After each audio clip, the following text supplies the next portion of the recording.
দূরে মাদিনা, কেমনে যাব জানি না। দয়া করো দয়াল আল্লাহ, দয়া করো দয়াল আল্লাহ, মিটাও মনের বাসনা, লা ইলাহা দিব। সুবহানাল্লাহ।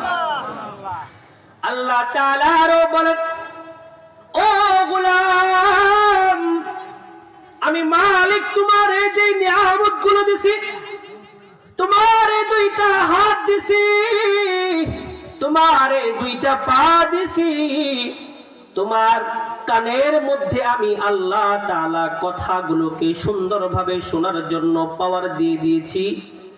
দুনিয়ার নিয়ামত গুলো তুমি তোমার চক্ষু দিয়া সুন্দরভাবে দেখতে পারো, এই জন্য তোমার চক্ষু দুইটাকে আমি আল্লাহ তাআলা সুস্থ বানায় দিছি। তোমার মাথার ভিতরে একটা মস্তিষ্ক দিয়া দিছি। ও গোলাম, এই মস্তিষ্কটা যদি সুস্থ না থাকে, দুনিয়ার কোনো মানুষ তোমারে সুস্থ বলবে না, দুনিয়ার প্রত্যেকটা মানুষ তোমাকে পাগল বলবে। ঠিক কিনা বলেন?